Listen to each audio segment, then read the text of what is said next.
Start by placing your two pieces of fabric on top of each other with the right side on the outside. And this bottom piece, both sides look the same, so it doesn't matter which way that one goes. This one we have the right side on the top. This is not the usual way we put fabric, but for this project, this is the way that I like to do it. Then you need both your pattern pieces, and you're going to position those on the fabric with a little bit of space between them and pin them. And I like to pin with the point of the pin poking towards the center of the pattern. And what that does is gives you a nice flat edge for you to cut this out. And I would use approximately 4 pins on each of these, spaced approximately the same distance apart. So if you imagine a clock, they're at 12, 3, 6, and 9 on the clock, and 4 pins on the small circle as well.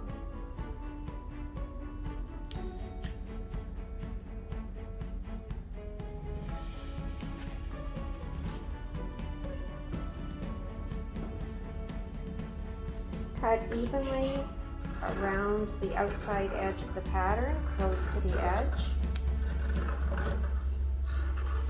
with long, smooth strokes. I like to separate my patterns. It makes it easier to get around them.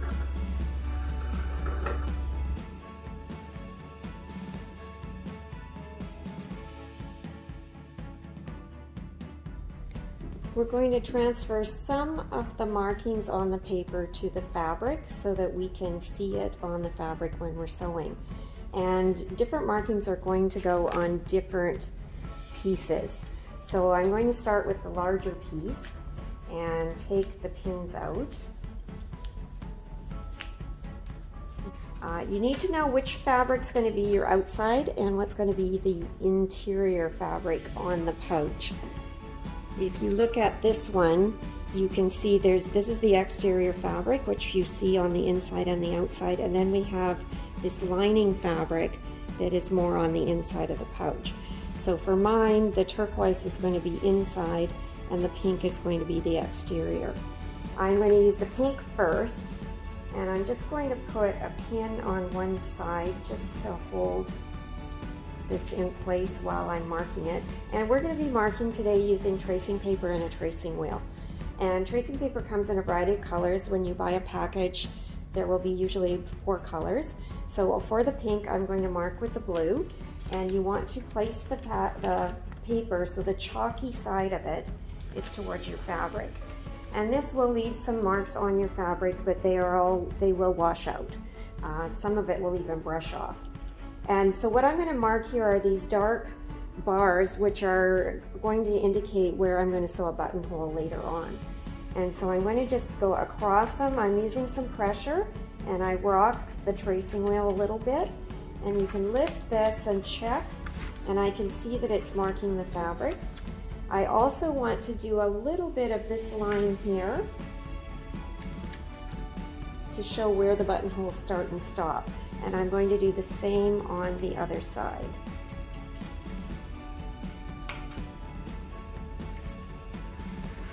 So on my fabric now, I have marks on both sides showing where those buttonholes are. And that's all I need to mark on this piece. And then I'm going to take my pattern on my lining piece, and I'm going to use the yellow paper. It will show up better on this fabric. And again, just make sure it's centered on your fabric. I'm not going to pin this time. And I'm going to mark this line right here. Now it's up to you. You can do the center mark as well. I don't know if I need that, but it doesn't hurt to mark it.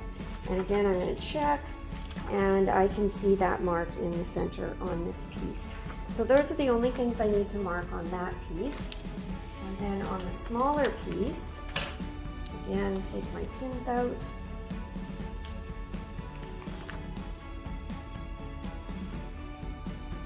And on the pink piece, going to again put one pin in this to hold it on the edge. And then I'm going to slide my blue paper in there. Now I want to double check and make sure that my circle is positioned so that it's on my fabric underneath there. Now I need to mark two things here. I'm going to mark this center circle, and then you're going to mark the spokes coming out from the circle. And I can see my marks on the fabric there, so that piece is done. And then I'm going to take the small blue circle, and again using the yellow,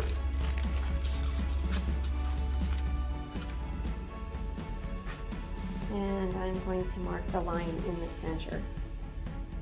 Now you'll notice here that I am marking the right side of the fabric, and this is not the usual approach in sewing. Normally we would mark the wrong side, but for this particular project, when we sew, we're going to be sewing on the right side, and we need to see the lines on the right side. So this is something that I would wash when I'm finished, and that will remove all of these marks.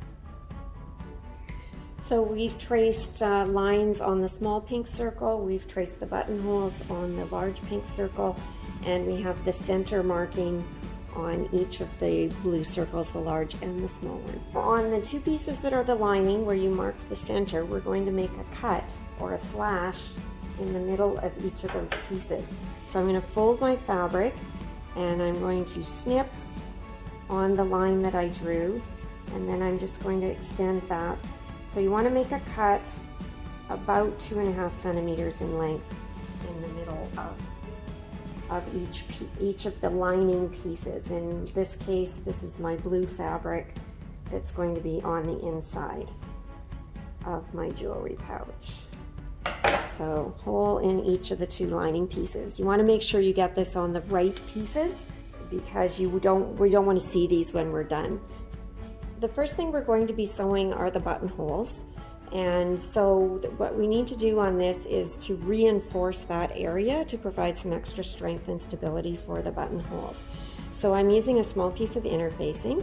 I'm going to trim this a little bit and cut it in half, because I need a piece that goes underneath the buttonholes on each side. So it doesn't have to be huge, but it should be big enough to cover the area where the buttonholes are. Now you don't want to fuse this on the right side, you want it on the wrong side. So this is a fusible interfacing. I can tell which side is going to fuse by feeling it. The fusible edge or side of it has plastic dots on it, and I can feel them and I can also see them. And I say plastic because in essence that's what it is plastic that's going to melt on the iron temperature. So I'm placing it behind where the buttonholes are going to be, and I can look and see from the right side where to position. Again, make sure that the fusing side is towards the fabric, or you're going to glue it to your iron. And then I've got my iron. This is cotton fabric, so it's on a cotton setting, and we're going to hold this 8 to 10 seconds. And you want to use some steam as well, because that's going to give you a stronger fuse. And sometimes I count in my head, sometimes I look at a clock and watch the second hand. You just want to get 8 to 10 seconds on each of those to get a nice solid fuse. And while I'm at it, I'm just going to give the whole circle a little bit of a press. But those are now fused. If you take your fingernail and kind of scratch at the edge, it shouldn't come up. If it does, take the iron back and do a couple more seconds on it. So now we're ready to begin sewing. So I'm at my sewing machine and I have the buttonhole attachment. The first thing I'm going to do is put a button in the back, and this is going to, I'm not actually using the button on this project, but this button is going to measure the size of buttonhole that I want to make. So it's a fairly small one. It's about a 6mm button, maybe 8. And that goes in this little kind of pocket here, and you close that so it's tight around the button, and that's going to adjust the buttonhole to the correct size that we need. Now there's a few other things that we need to do. So first I'm going to remove this foot, and in behind there's a black lever on this machine. Different machines are slightly different, but this one has this lever. Just push it and the foot will drop off. And then you position your buttonhole foot, and if you need to, you can lift up on the presser foot lifter to give you some more space. And then you want this bar that's at the front of the foot to go underneath where it's going to attach to the machine, and then you just drop onto it, and that should snap into place on the foot. Then on the machine, for this particular machine again, I'm going to go to mode 2, and I happen to know the buttonhole is number 21. And then we need to do one more thing, and that is to put down the buttonhole lever. And so that's right up here. It's this black lever, and you pull this down, and this is the part of the machine that tells the machine when to turn around when it's sewing the buttonhole. So now everything's in position. By the way, I'm using a bright pink thread on this project. It's a coordinating thread. It matches, it fits my design theme, but it's also darker so that you can see what I'm doing better. Now, when you're using the buttonhole foot, the machine sews backwards. So that's something you want to remember, because if you have to rip out buttonholes, it's not fun. And I'm going to position the machine so on one of my lines for a buttonhole, and I'm going to center the needle with the center of that line. And I've got the center of the circle behind the edge of the circles in front of me.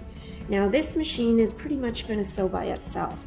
All I need to do is just watch it and make sure nothing goes wrong. So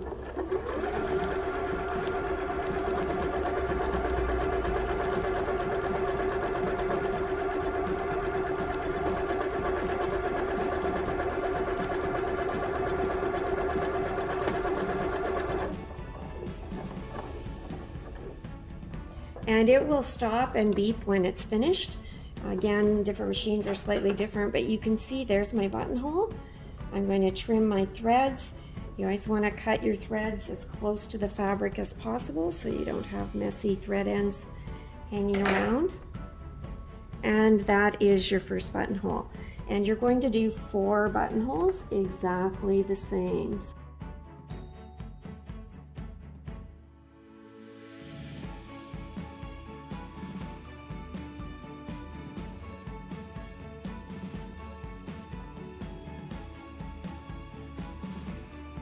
And I have 4 buttonholes on my fabric. To cut the buttonholes open, I have a gadget. So I have a piece of wood to protect my table, and this is a buttonhole cutter, and it looks a bit like a chisel, and you just place it in the center of your buttonhole. You don't want to cut any threads, and press, and that will cut your buttonhole open. And I've already cut the others open, so they're ready to go. We're ready to start sewing, so I'm going to prepare my circles. So again, I've got all 4 circles here. I'm going to put the lining piece on top of the outside piece. You want to be looking at the right side of the fabric. So this would be called right sides together, wrong sides on the outside.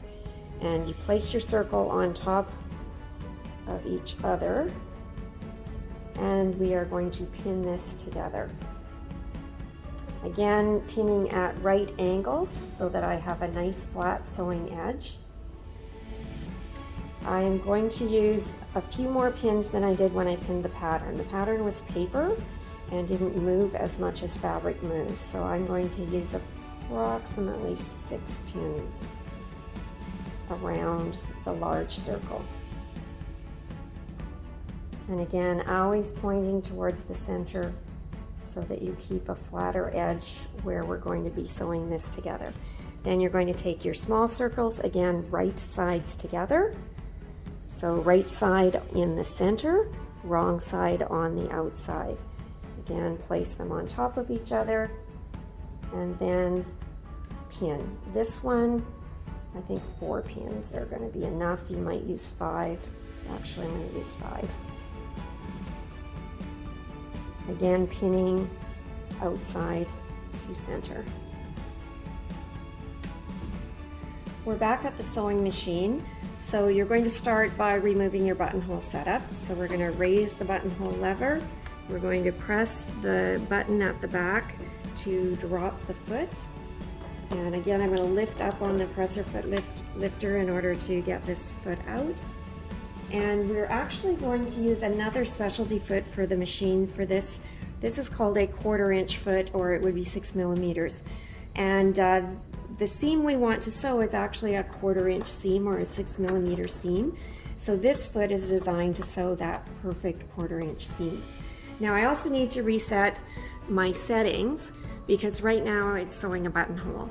So I want to go back actually to mode 1 and to a straight stitch. The easiest way to do that on this machine is actually to turn it off and turn it back on again, because it always turns on your basic straight stitch.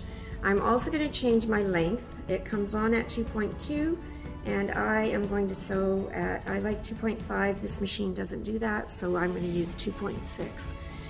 And I'm just going to turn so that you can see what I'm doing here. So you're going to sew both your circles together, going around the outside edge. So again, the 1/4 inch foot has an edge on it. You're going to place your fabrics with that edge on the edge of the fabric. We always start by locking our stitch. So you're going to sew 3 or 4 stitches forward and 3 or 4 stitches back. And then you're going to go forward. Now, if you have trouble going around circles, and remove your pins as you come to them. If you have difficulty with circles, I'm sewing faster, I'm used to doing this. But you can use the pivot technique. So where the needle is down, you lift your foot and you turn your fabric. So you can sew a few stitches and lift the foot and turn the fabric. And that can help you keep a nice even distance from the edge of your seam. Now, as you get more experienced, if you can sew more quickly and manipulate your fabric, you can turn it as you go. And that's the technique I use because I've been sewing a long time. But again, if you start going crooked, you can always do the pivot.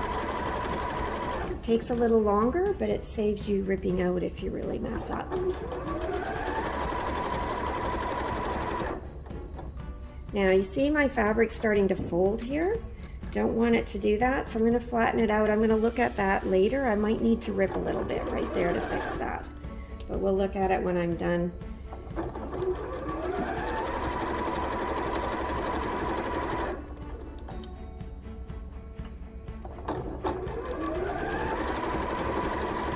And you basically want to come back to where you started, overlap, and reverse to lock your stitching again.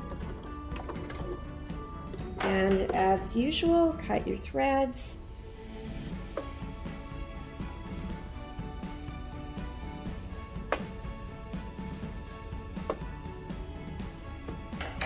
Now I'm going to go back to where I have that little glitch here where the fabric folded. I am going to rip that little section and I'm just going to restitch right in there, and I'll backstitch, stitch across, and backstitch again here. I could leave it, but I'm a fussy sewer, so I'll be fixing that. And then you're going to do the same thing with your large circle.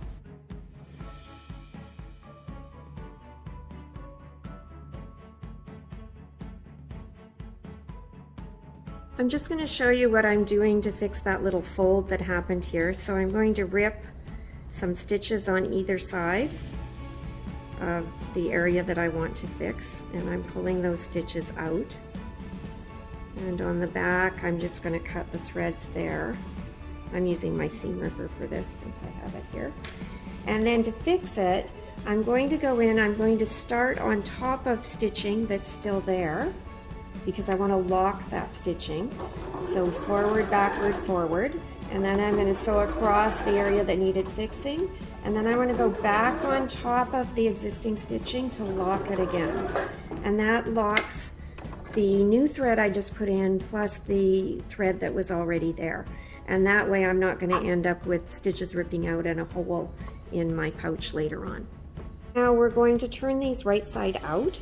This is where we use this hole that we cut earlier. and we are going to pull the insides through that opening.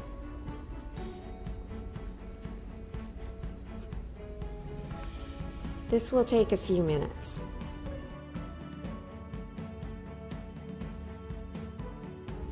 And do the same with your large circle.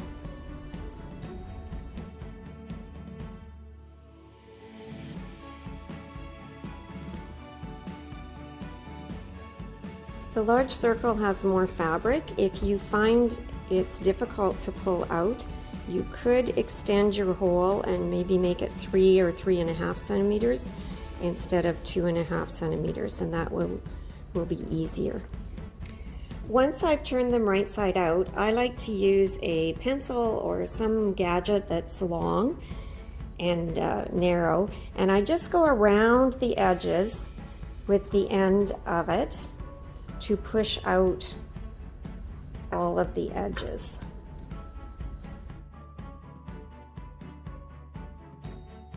And we're ready for ironing. So once you've got it turned right side out, we're going to press the edges with the iron. I used the word ironing earlier, but when we're sewing, we tend to use the word pressing because we're setting things, we're pressing things in place. Ironing is what you do after when you have a wrinkled shirt, after you've done your laundry or whatever. But pressing is what we do when we're sewing. So I'm taking those edges and making sure that they're turned out properly and just pressing them flat all the way around. Now be careful, I have my hands fairly close to the edge of the iron, and it's not the iron I'm concerned about, it's the steam. And I like the steam because you get a better press, but the steam can burn you just as much as touching the iron can. So you do need to be careful when you're handling the iron. And then I'm just going to flatten everything out because it got kind of wrinkled when I was flipping it right side out. So there's the large circle, and you're going to do the same with the small circle. So now we have both our circles sewn and pressed. Now we're back at the machine. I'm again going to change my foot. So I'm removing the 1/4 inch foot, and I'm going to go back to the regular sewing foot on the machine. Now we're going to be sewing these 2 dotted lines here, and this is going to form the casing for the ribbon later on. Now I didn't mark them on my fabric, and I didn't do that on purpose because there are guidelines on the machine that I can use. So I'm going to just show you with the seam gauge. So this first line I'm going to sew, we've sewn this line already, so you sort of forget this outside edge. I'm measuring from this line to this line, and I can see that that's 2.5 centimeters or 1 inch. So that means that I'm going to sew around this circle, and this is the one with the buttonholes, and line up with the guideline that is 2.5 centimeters from the needle. And I can tell what that is. There's a number 20 here, which is 20 millimeters or 2 centimeters. And then there's a 30, so I'm going to sew halfway between those two. And if you've sewn your buttonholes accurately, you should be sewing pretty close to the start of your buttonhole when you're sewing this. So, and it doesn't matter where you start in the circle, I am going to start beside the buttonholes. I'm lining up on the 2.5 line over here. And again, I'm going to always lock my stitching, forward, backward, forward. And then I'm going around.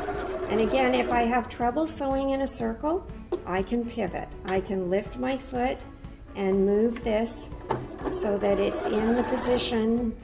It's not going crooked, it's going exactly where I want it to go. But again, I've sewn quite a bit, so I'm able to look at the guideline, and that's what I'm watching while I'm sewing. I'm not looking at the needle, I'm looking at the guideline. And I'm keeping my fabric lined up with that line.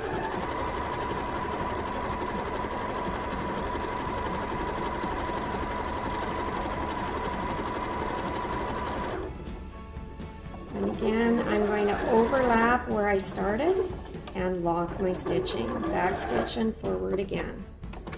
And as usual, always cutting all my threads so it's nice and neat on the front and the back. And that's my first row of stitching. And if it goes a little bit over the buttonhole, that's fine. There's nothing wrong with that. Now, second row, I can measure on here, and I can see the second row is 4 centimeters away from the edge of the fabric. So again, I'm looking here, and there's a 40, which is the number I'm looking for. And I'm going to, let's start at the buttonholes again. And I'm lining up on the 40. I'm back stitching, and now I'm going around, keeping it lined up.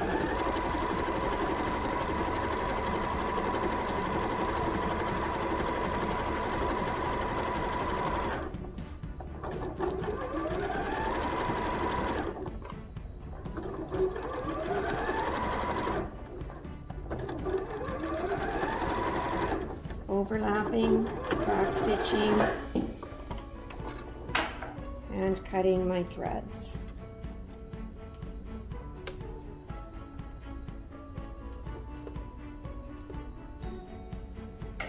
So now I have 2 circles that are going to be the casing for my ribbon. The buttonholes are going to be the opening where I put the ribbon later on. Now you're going to take your large circle and put it with the lining side up. You're going to put your small circle over the large circle, and you can see here these 2 holes are going to be against each other. And so you have blue against blue here, right side of fabric, outside of fabric here. And I'm centering the small circle inside the stitching on my larger circle.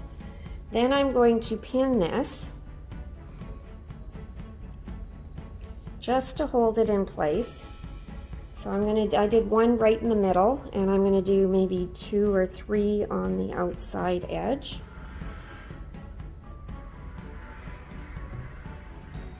And then I'm ready. I'm actually going to be sewing the middle circle and these outside lines. I'm going to start by sewing the center circle. So again, anywhere on the circle that you want to start. I'm again going to start by locking, back stitching, and I'm going to follow that circle. Now this circle is a little bit smaller, so you're actually going to see me doing a little bit of pivoting, just to make sure I stay on the lines on that circle.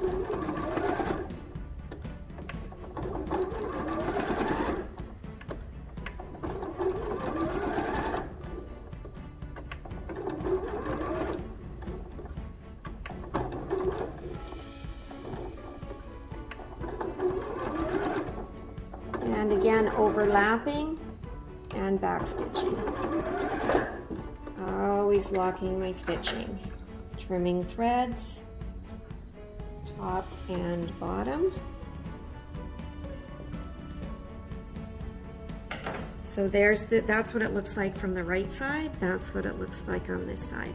Now I'm going to sew the spokes, but there is something I do have to be careful about. This circle is slightly larger than the inside stitching on this one. And I do not want to sew any of this shut because I have to put ribbon in there. So when I sew the spokes, I'm actually going to stop right on the edge of the outside circle. So on this one, I'm going to put a pin there. And if you wanted, you could put a pin on each of the spokes, and that would tell you, okay, that's where I'm going to stop. I'm not going to sew right to the very edge. And this is just regular straight stitching.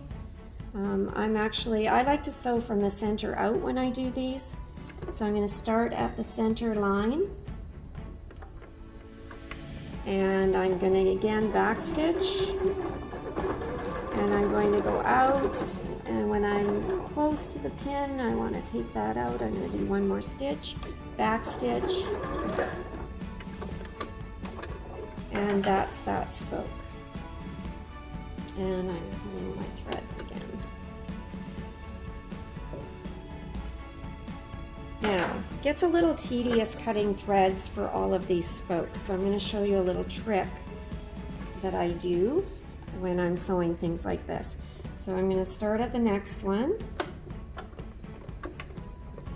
and I'm going to pin to mark how far I'm sewing. Back stitch forward, come up to my pin,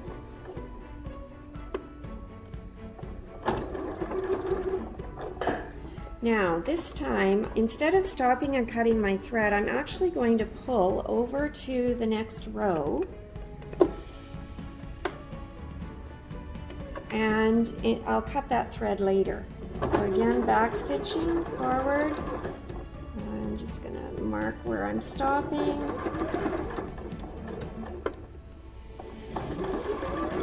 Back stitching. And I'm going to pull and go to the start of the next line.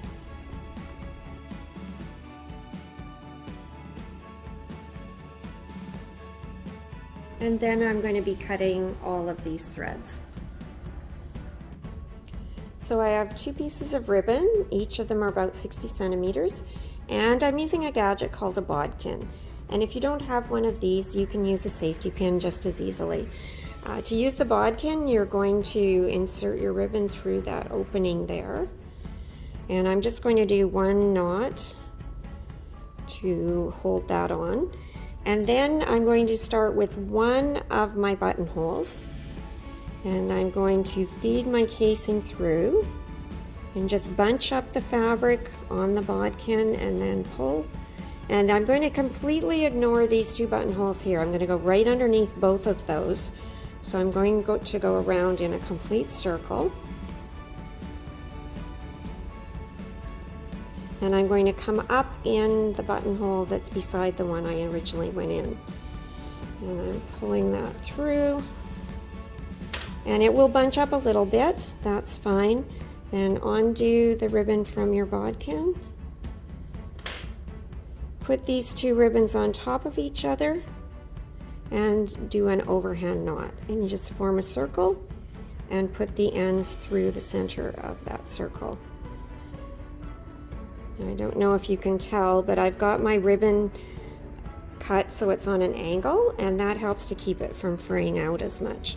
So that's the first ribbon. Second ribbon, again on the bodkin, tie a knot. Now I'm going to use the other set of buttonholes. So I'm going to go in one of those buttonholes, and again I'm feeding through the same casing. And I'm going to go right underneath both of the buttonholes where the first ribbon is. Continue working my way around.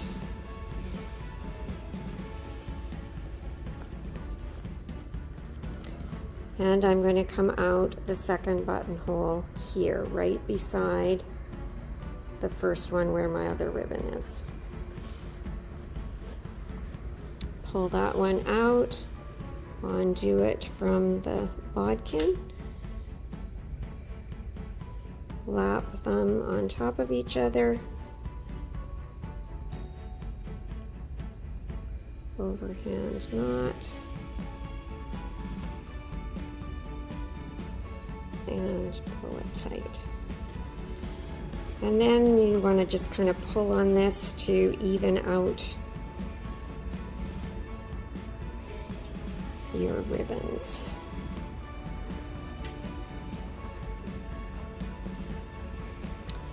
And the jewelry pouch is done, and you just pull on both ribbons and that closes it up. And to open it, you just pull, and you've got the little pouches on the inside for earrings or other pieces of jewelry, and a bigger pouch for bracelets and so forth.